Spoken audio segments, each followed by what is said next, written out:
Welcome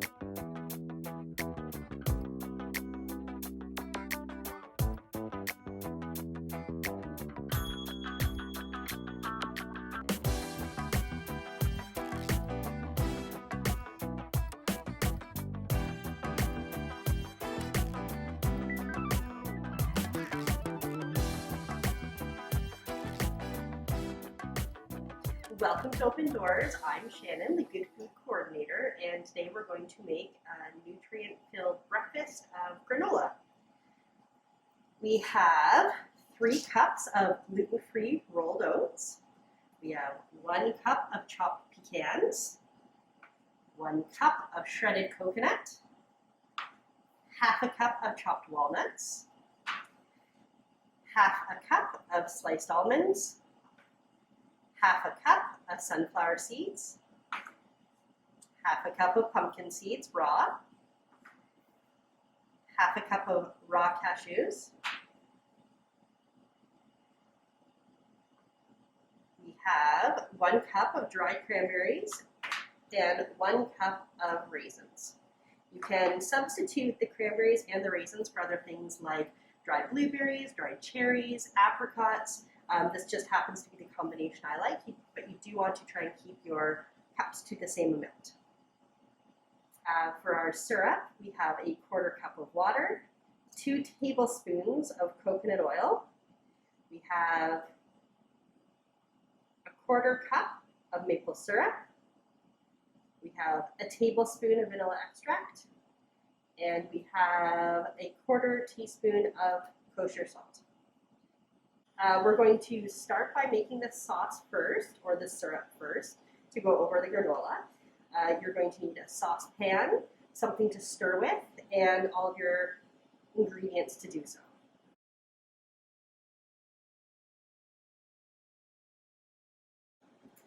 You're going to take all the Glaze ingredients and turn it on to a low or a simmer. And just add them one at a time.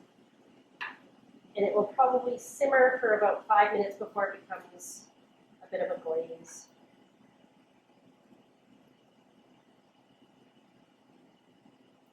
The recipe calls for maple syrup.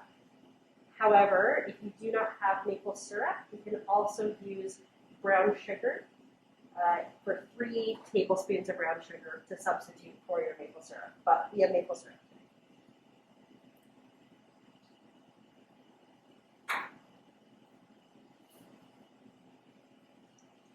You want to give it just a nice little stir so it will help emulsify everything.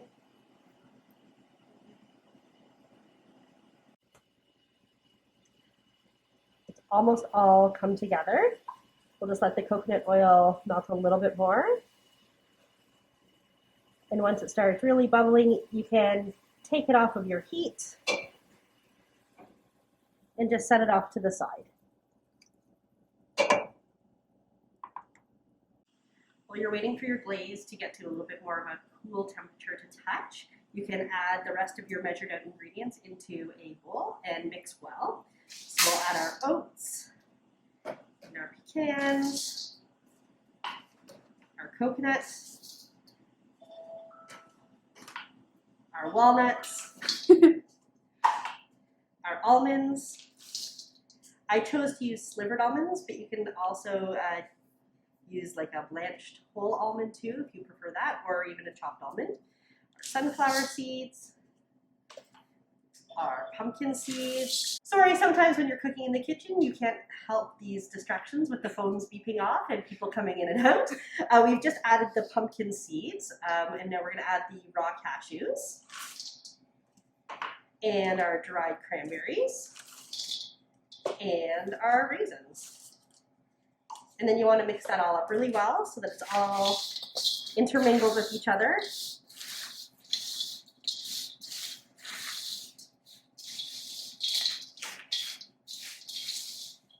And it makes just a really nice pretty color. That's why I like using sometimes the golden raisins instead of the darker colored raisins. It adds a nice bit of color to it, along with the green raw pumpkin seeds.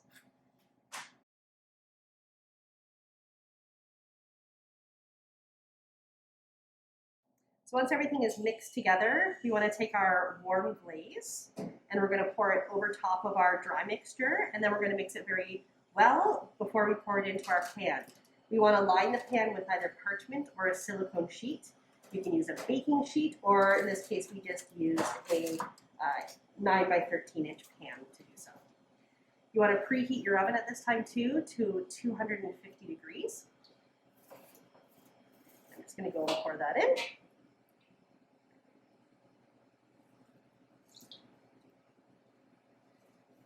And you want to try and get everything out of the pot that you can, because it'll all help it stick together.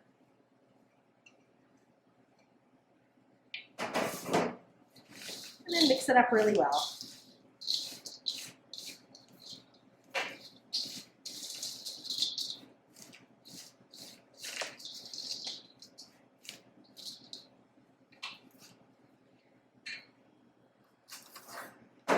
Once it's mixed up, you can just pour it into your pan or on your baking sheet. Again, you want to try and get all the last little bits you can out, as the hot glaze really holds on to some of the items like the oats and the nuts.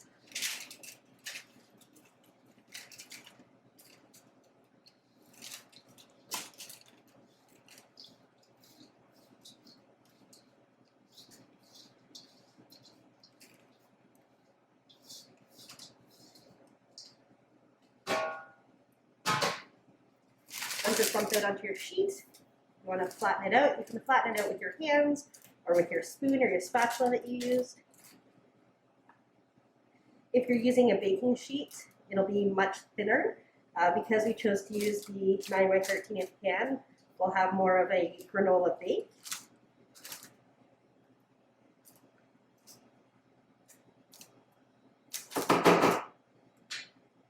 And something like this. So we're going to put it in the oven. And you want to try and put it in the middle of your oven, so you're getting even cooking times throughout. If you have a temperamental oven, you may want to check on it at the 20-minute mark and maybe turn it around so that you're getting even cooking on all sides.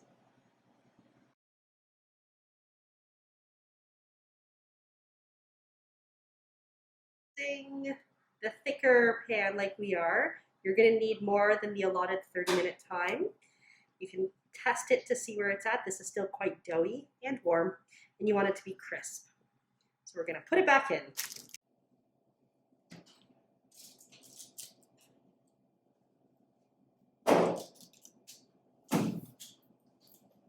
And the granola is done.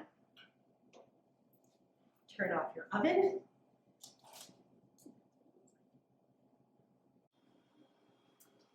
So it's a little bit too hot right now, but what you want to do is once it's cooled down, you break it up into cubes. You can store it in a mason jar or any other airtight container. And my favorite way to eat it is with a little bit of vanilla yogurt. You can also use almond milk, cow's milk, or any other nut or non-dairy milk you'd like, or even fruit juice. You could use a fruit juice on top of it too.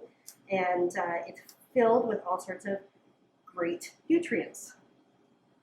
What I like best about this recipe is that there's a ton of nutrients in it.